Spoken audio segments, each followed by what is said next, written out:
I don't recognize you at all. Of course I do. It's one of the rules. Who the hell are you? You are? I mean, I am? Oh no. I was just following protocol. I'll get out of your way. Please don't put this in your report. Keep your shoulders up.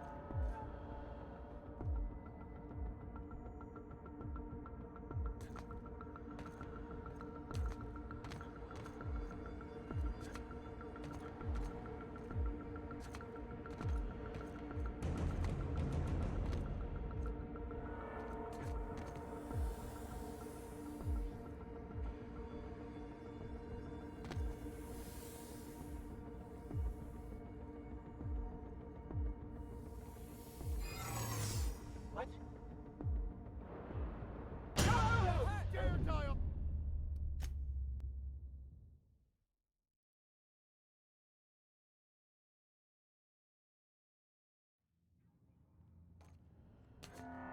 Got your paperwork squared away.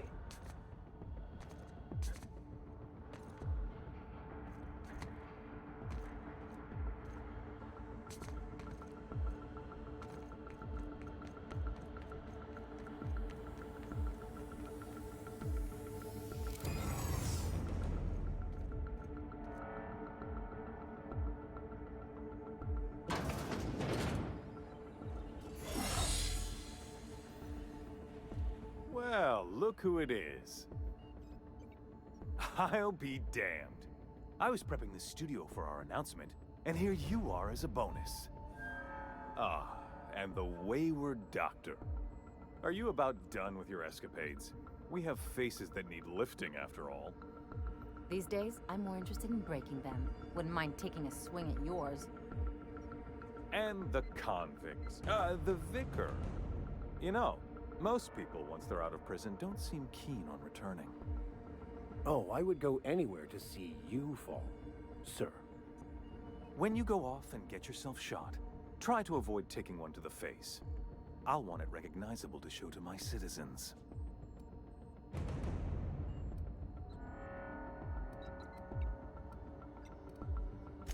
My word! You've correctly identified the most recognizable man in the colony. Remarkable. It's a wonder what Phineas saw in you. Then again, he's an insane person. Thankfully, he's our insane person now. A proper company man.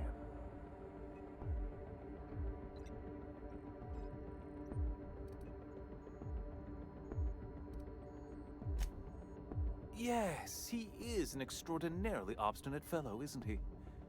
Fine, he isn't working for us per se. Semantics, he'll come around. But that's between us. As far as my adoring citizens will know, we've turned a dangerous crackpot into a working-class man. It's a miracle.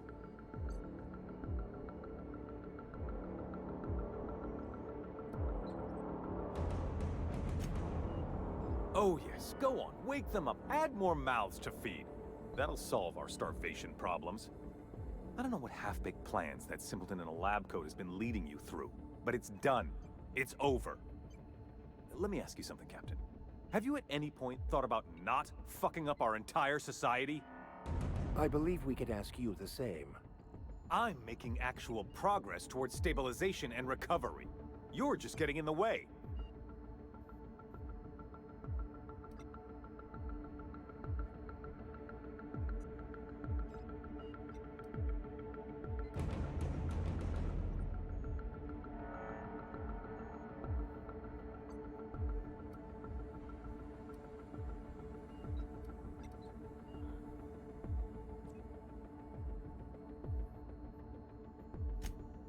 If I and my people can ride it out in luxury and happiness, yes, I would. I don't know if you've noticed, Captain, but Halcyon's pretty much a lost cause.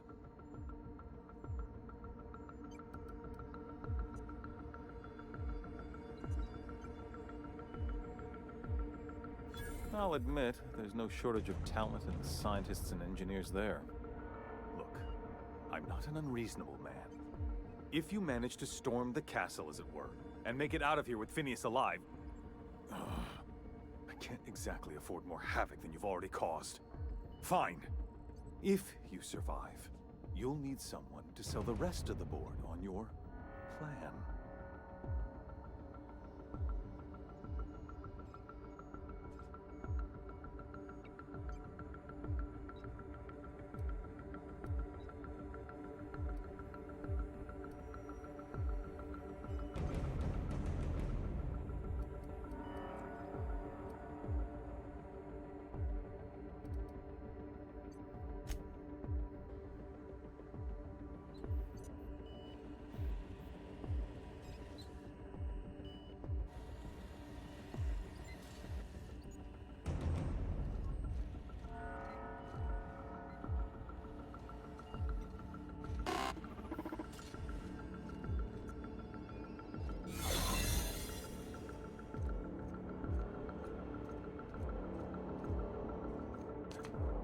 You get tired of patrolling, just move up somebody.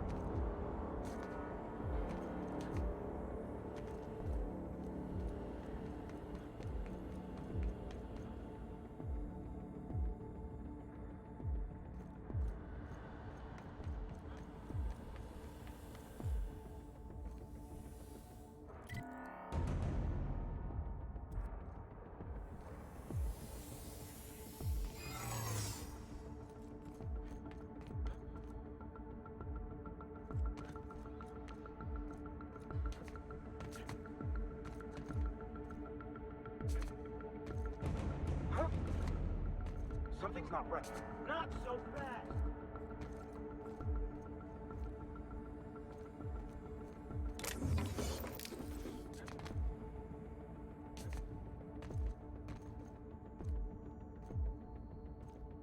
Trouble incoming, Captain.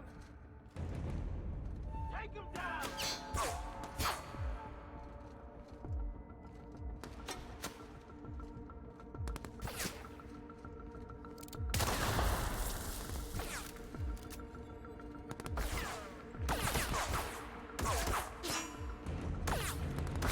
I'm reloading!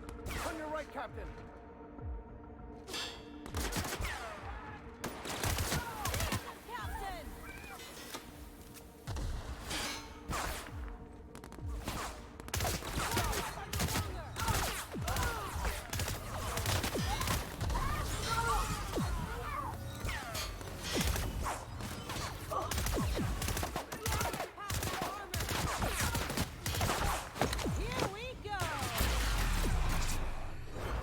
Here's a little trick I learned in prison.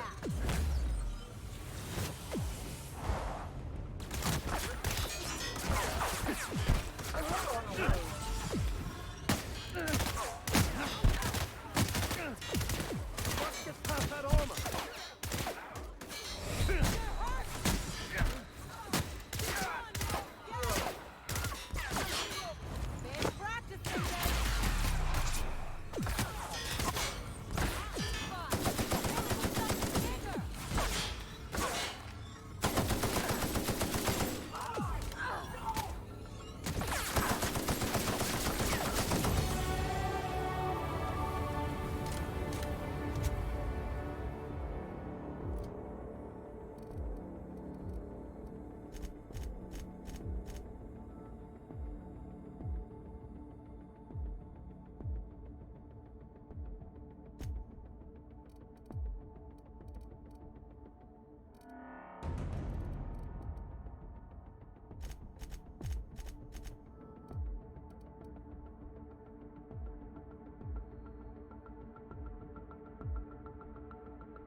Are you new here?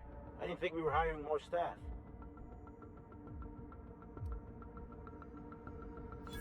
Oh, that's great. Thank you, sir. Yes, sir.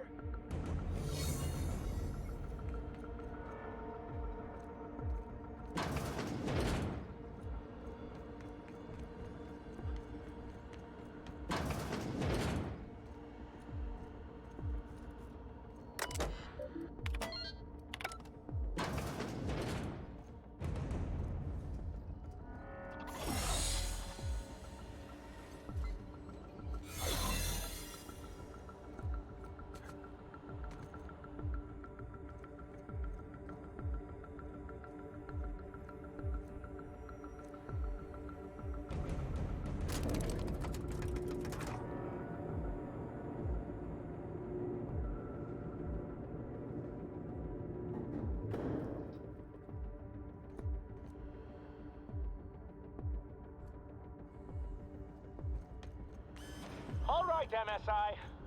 I'm not one for rousing speeches, but Captain needs our help.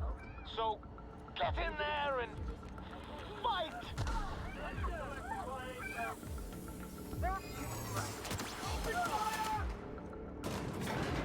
Everything in my life has been leading up to this point. I believe I am ready for this. Hope you're right about this, Captain.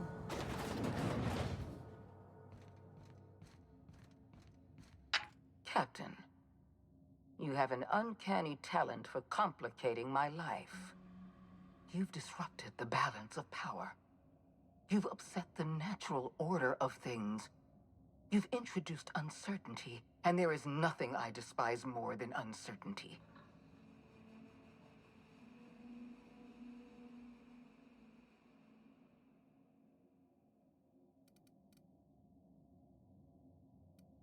Do you imagine you're leading some grand revolutionary army?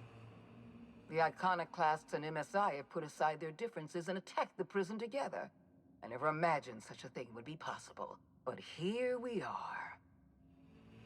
You're nothing but a rabble-rouser. I'm going to put an end to your little rebellion, and then I'm going to have you and your associates arrested.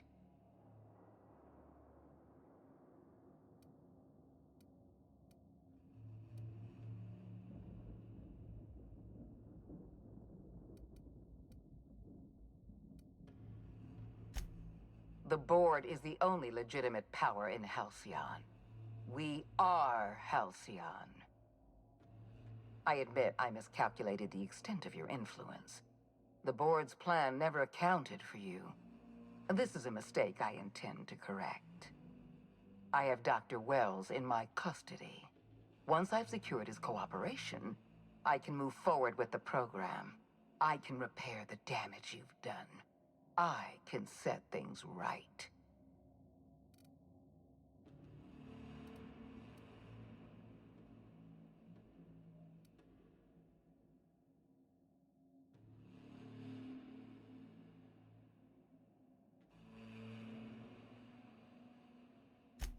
Well, that's mostly correct. You're not leaving here at all. I take no pleasure in this, you know. I simply have no other option. Leaving you alive is too great a risk. Goodbye, Captain.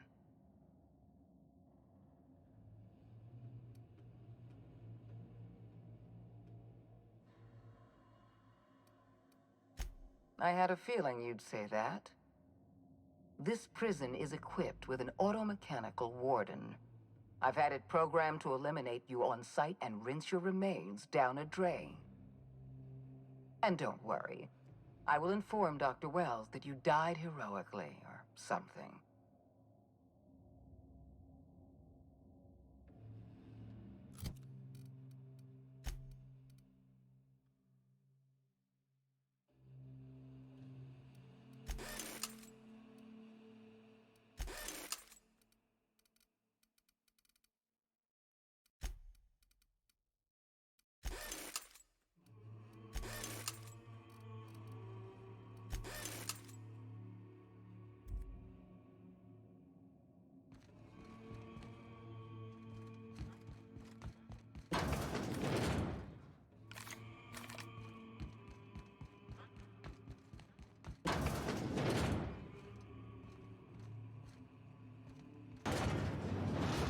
Process sweeping the area. Take your shot, asshole! Watch a pro at work! I'll take your confession Not now. bad, huh?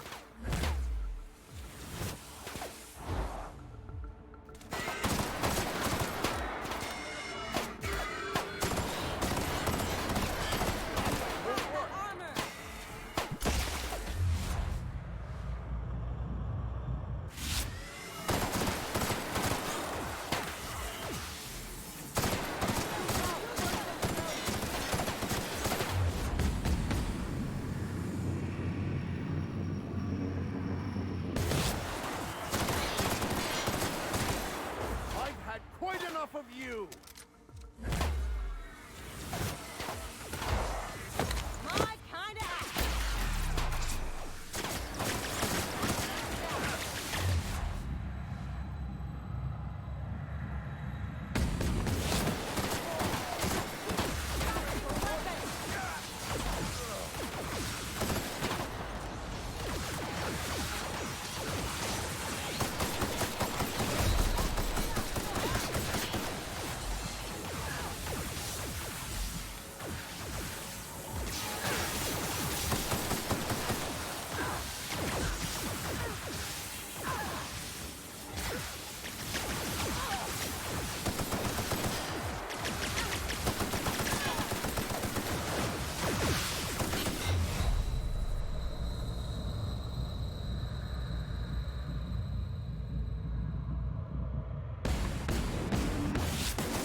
die. Well done, Captain!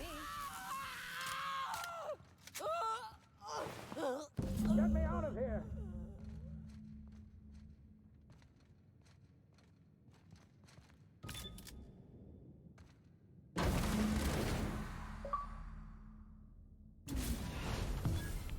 You don't know how glad I am to see you. You did the right thing. Akande was a monster. Her death was much deserved, and long overdue. And you lunatic, you broke into the board's own fortress just to rescue one doddering old man.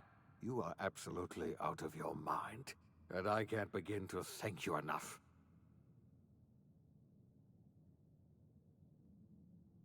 I'm all right, thanks to you. Akande wanted my cooperation. I'm quite sure she would have beaten it out of me if you hadn't arrived. You've broken the board's stranglehold on this colony, and you saved my life. But there's still so much we have yet to accomplish.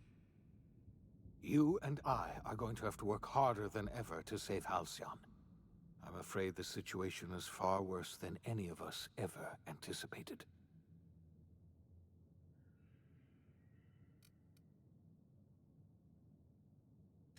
I would like nothing more than to celebrate this victory, but we have a serious problem on our hands. Earth has gone dark. We haven't received a single message in 3 years. There's been no communication, no signals, nothing. 2 years ago, the Earth's Directorate's frigate disappeared on their way back to Earth. We don't know what they discovered when they arrived, or if they arrived at all. They haven't exactly been hands-on around here anyway. So there's one less rubber stamp to worry about. Earth is humanity's home planet, Miss Fenhill.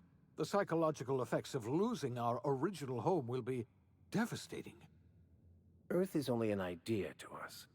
But that idea is the bedrock the colony is built upon. If people were to find out it's gone dark, the shock could be too much to bear. I don't want to imagine what'll happen once news gets out. Let's just keep this between us for now. We're in serious trouble, my friend. Do you know what this means for Halcyon?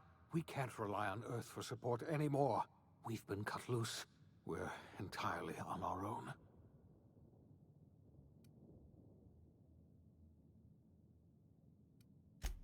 Yes, certainly. I'll help however I can.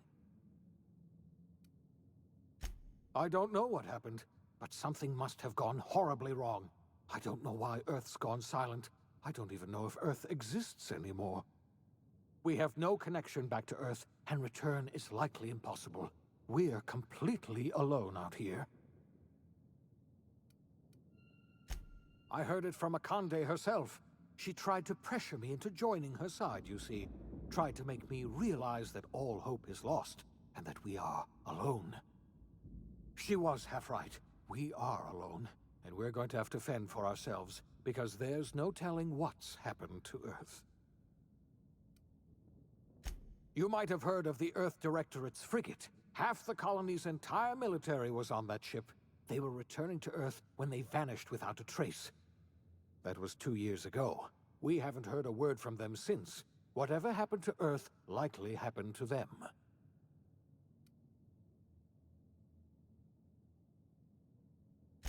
Yes, Akande mentioned as much. Earth hasn't sent us a single message in 3 years. No one knows why. Akande had kept the truth to herself, perhaps with good reason.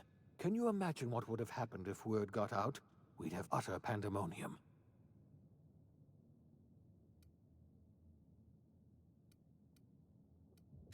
I wasn't trying to hide the truth from you, but after all you've done, I owe you an explanation. Yes, I experimented on the Hope's colonists. Each of my experiments ended in catastrophic failure. Each of my subjects died in agony. You are my first and only success. I didn't tell you about the others because I didn't want to burden you. My failures are my own to bear, not yours.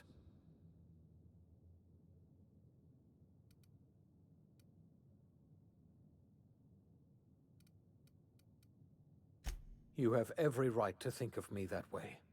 I know I can never win back your trust, but I'm trying to set things right. My apologies. I need to get a hold of myself. We've far more pressing issues to worry about right now. If you have any more questions, ask me. I'll answer as best I can. Yes, we do. You've done a marvelous thing. You've succeeded where anyone else would have failed, including me.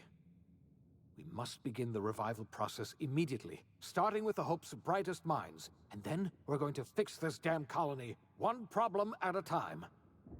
We're going to need a leader, and I can't imagine a better person for the job than you. What do you say, old friend? Will you help us?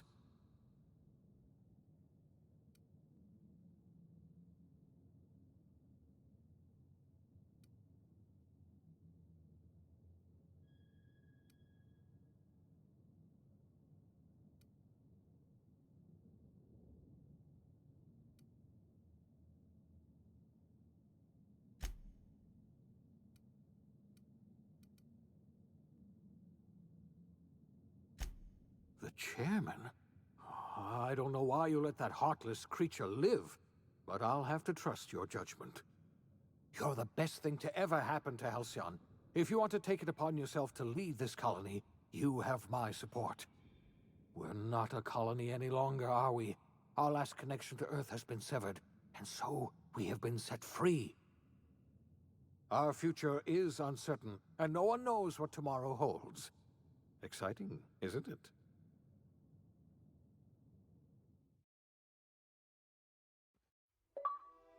The OSI teaches that everything in the universe happens according to the grand plan. But the stranger that arrived in Halcyon was an unplanned variable. From the moment he landed in Emerald Vale, his actions altered the course of history. The events on Tartarus brought about the end of the Board's authority. But the Board's mistakes would haunt the colony for decades to come. The damage they left behind would require the work of a generation to repair. Dr. Phineas Wells began reviving a handful of the Hope's colonists. Engineers, scientists, technicians, and intellectuals. They were among the brightest minds the Earth had ever sent out into the stars. The Hope scientists and engineers woke up in a colony descending headlong into total collapse. With no way to return to Earth, they had no choice but to band together and devote themselves to the cause of saving Halcyon. The people of Halcyon were nothing if not hardy. In the absence of the Board's authority, many of the colony's settlements banded together with a single purpose in mind: survival. Life was especially hard in the years to come. Some towns dissolved by attrition and starvation, but most of them found a way to carry on.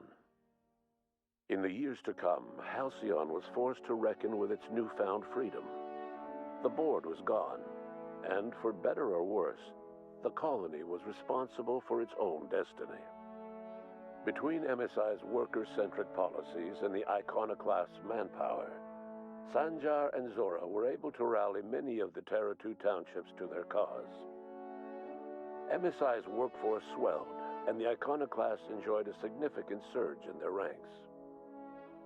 The Board was too distracted by infighting and internal politics to stop MSI from becoming a powerful corporation and a refuge for townships that might have fallen through the cracks.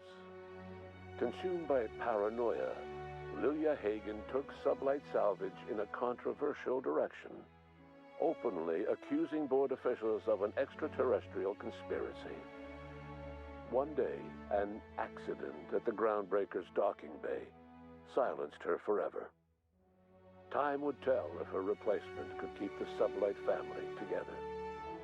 Adelaide McDevitt replaced Reed Thompson as the leader of Edgewater.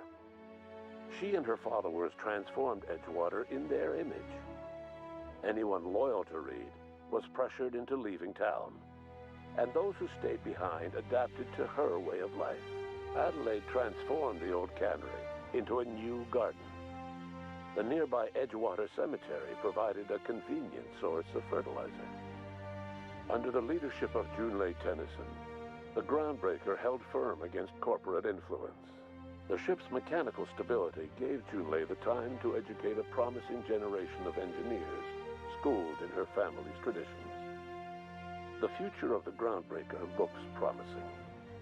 The rediscovery of the Hope and the abandonment of the lifetime employment program forced Byzantium to come to terms with some uncomfortable realities about the state of Halcyon. While Byzantines were reluctant to surrender the luxuries they'd grown accustomed to, the board's diminished authority gave them little choice in the matter. Nearly everyone had to learn to make do with less. Some even had to get jobs. It was a dark time indeed. Your influence shifted Ellie's perspective. She finally admitted, albeit grudgingly, that she just might need other people. Sometimes. With a steady income from the life insurance payouts, she was finally able to afford a ship of her own. She hired a small crew and flew supply missions to communities on the fringe. Some of them were even legal. Life in Halcyon was sobering for Felix Millstone. The grand revolution he dreamed of never came. There was no great awakening for the colony, no celebrations in the streets. There was only the hard, desperate work of trying to repair a broken colony. Felix never had a head for numbers, but if there was labor to be done, he was there to help. Eventually, Felix realized that the work of a revolution was done with two hands. As much as he enjoyed his adventures aboard the Unreliable, the vicar, known as Max, eventually decided that it was time to move on, to live out the life he had sought so long to create. He knew there were many in the colony who carried burdens much worse than the ones he had struggled with, and he devoted himself to easing their suffering wherever he could. He only ever took up arms again to defend the defenseless. Unshackled from a lifetime of striving and fighting the universe and himself, Vicar Maximilian de Soto was finally at peace. Though Parvati eventually grew comfortable aboard the Unreliable, she never quite came out of her shell. She seemed to prefer the company of Ada to the crew, and she could often be found neck-deep in cables and grease, telling Ada funny stories from her childhood. While the colony fell into chaos, she found an island of relative peace with Ada, and they formed an unusual bond. She decided to remain aboard the Unreliable permanently as its chief and sole engineer. Nyoka returned to Monarch to take another crack at making a permanent life for herself. She formed the Charon Group, a mercenary outfit of ragtag survivalists and wilderness experts. Anyone in need of a guide, or just looking to throw back a beer and swap stories, could find her camping on the trail or clearing an infestation. The SAM unit that accompanied you spread awareness of the product line's superior sanitation and maintenance capabilities across what was left of the colony. This led to a boost in SAM unit sales. Did you know that SAM units are the longest-lasting, toughest-acting cleaning solution in Halcyon? Minister Clark was released from house arrest, and his contact with you gave him a sense of renewed purpose and vigor. Once it became clear that no help would be coming from Earth, he threw his considerable efforts and talents into helping Halcyon manage the crisis before it. As for Dr. Phineas Wells, he spent his remaining years in his orbital lab. He eventually came to terms with his own past and was able to forgive the mistakes of his younger self by devoting his remaining years to serving the colony. Dr. Wells was able to revive many more scientists and engineers than he first expected, thanks to the additional batch of chemicals you stole from the Ministry. Wells never forgot about the human lives that were lost in acquiring these chemicals. In the end, Dr. Wells was able to save every scientist and engineer aboard the Hope. Over the next decade, nearly all of the Hope's remaining colonists were successfully revived. Halcyon saw a period of rapid technological and scientific advancement. Breakthroughs in dietary supplements saved the colony from starvation. Geoengineering projects and social reforms began to change the structure and character of the colony. Dr. Wells laid the groundwork for the project to save the colony, but he would never live to see the fruits of his labor. He passed away a few years later. His work was carried on by the scientists and engineers he revived. Today, Halcyon has stabilized. The people of the colony work hard to adapt to the new circumstances. Nearby colonies send aid and supplies. Life will never be easy in Halcyon, but for the first time in its history, there exists a sense of real, genuine hope about the future. And what about you, the unplanned variable in the history of Halcyon? You brought an end to the riot on Tartarus and partnered with Chairman Rockwell to run the colony together. As Halcyon looked toward the future, you remained a constant presence in the colony's administration. You were never weighed down by bureaucracy, and you never had to dirty your hands with politics. You had people who did that for you. By your influence, Halcyon survived the turbulent years that were to follow. No one knows what's happened to Earth, and no one knows what the future has in store for Halcyon. All we know for certain is this: the name of the Unreliable and that of its intrepid captain will remain the subject of countless stories for years to come.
Obsidian Entertainment for this amazing game. Thank you. I really enjoy it.